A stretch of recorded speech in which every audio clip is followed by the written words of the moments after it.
मोदी नहीं चाहते थे योगी आदित्यनाथ को सीएम बनाना। वो उन्हें एज अ पोटेंशियल खतरे के रूप में देख रहे थे। एक इंटेंस पावर स्ट्रगल और रेस बीजेपी के अंदर शुरू हो गया सीएम की कुर्सी को लेकर ईयर 2017 में, जब बीजेपी उत्तर प्रदेश का इलेक्शन मैसिव मैंडेट्स जीती थी। इस रेस में योगी से भी स्ट्रॉन्गर कैंडिडेट्स थे। फिर योगी कैसे सीएम बन गए और किसके फर्म सपोर्ट से बने और क्यों बने, इस रेस में और कौन कौन से दावेदार थे और वो कैसे रेस से बाहर हुए, उन सब में मोदी के चॉइस कैंडिडेट कौन थे, इन्हीं सब सवालों के जवाब डिकोड करेंगे आज की वीडियो में। नमस्कार, मैं पंकज कुमार।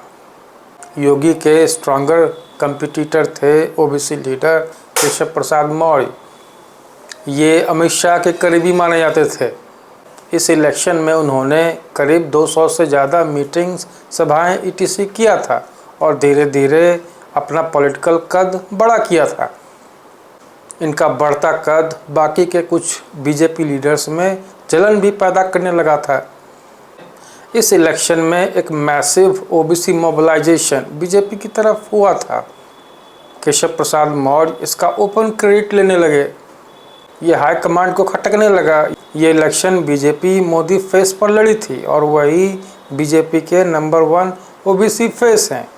केशव प्रसाद मौर्य अपने मास्टर को आउटशाइन करने का भारी गलती करने लगे। वो रेस से बाहर कर दिए गए ओम माथुर के जरिए। ओम माथुर बीजेपी के नेशनल जनरल सेक्रेटरी थे और यूपी के इंचार्ज भी। योगी आदित्यनाथ सीएम कुर्सी के नज़दीक तो आए, लेकिन अभी भी टफेस्ट कंपटीटर रेस में थे और वो थे मनोज सिन्हा। ये ऑल पावरफुल मोदी के चॉइस कैंडिडेट थे। मनोज सिन्हा आईआईटी ग्रेजुएट थे और इनके पॉलिटिकल एबिलिटीज़ पर मोदी भरोसा करते थे। मनोज सिन्हा इतने होपफुल थे कि इन्होंने वाराणसी जाकर रुद्राभिषेक पूजा भी शुरू कर दिया था।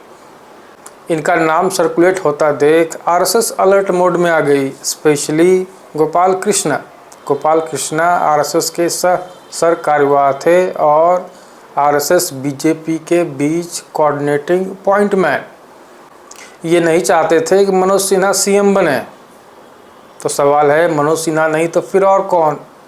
और यहीं से नाम सामने आया योगी आदित्यनाथ का, जिन्हें मोहन भागवत का भी फुल बैकअप था। मोहन भागवत योगी आदित्यनाथ के जरिए अग्रेसिव हिंदुत्व पुश उत्तर प्रदेश में करना चाहते थे।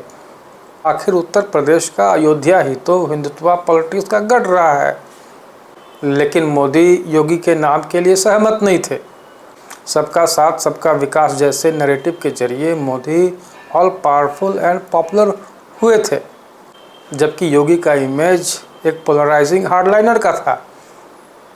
योगी एज ए सीएम मोदी के सबसे बड़े नैरेटिव को पंक्चर कर सकता था, लेकिन मोहन भागवत योगी आदित्यनाथ को लेकर पीछे हटने को तैयार नहीं थे। इवेंचुअली मोदी और मोहन भागवत के बीच टफ बातचीत हुई। अल्टीमेटली जो पॉलिटिकल फैक्टर योगी आदित्यनाथ के फेवर में गया वो था गोरखनाथ मठ, जिसके वो महंत थे। इस मठ का एक ह्यूज फॉलोइंग उत्तर प्रदेश में ओबीसी और दलित कम्युनिटी के बीच है। योगी एज सीएम इस वोट बैंक को फर्दर कंसोलिडेट कर सकते थे बीजेपी के लिए, और साथ साथ समाजवादी पार्टी और मायावती की पार्टी को भी चेक में रख सकते थे। फाइनली मोदी सहमत हुए और 18 मार्च 2017 को योगी एज सीएम के नाम की घोषणा हुई और इसके साथ ही शुरू हुआ बीजेपी और आरएसएस का नॉर्थ इंडियन पॉलिटिक्स में सबसे बड़ा एक्सपेरिमेंट, डेवलपमेंट और हिंदुत्व के कॉकटेल का एक्सपेरिमेंटेशन, जिसका successful experimentation BJP RSS Gujarat में ऑलरेडी कर चुकी है। उत्तर प्रदेश देश का सबसे बड़ा राज्य है। अगर ये एक्सपेरिमेंटेशन यहाँ सक्सेसफुल होता है तो इसका डीप इफेक्ट पूरे देश पर पड़ेगा, और जो पड़ना शुरू भी हो चुका है। इंडियन इलेक्शन में बीजेपी के लिए मोदी के बाद सबसे ऑन डिमांड स्टार प्रचारक योगी आदित्यनाथ बन चुके हैं। और इतना ही नहीं, वो मोदी के पोटेंशियल सक्सेसर के रेस में भी शामिल हो चुके हैं।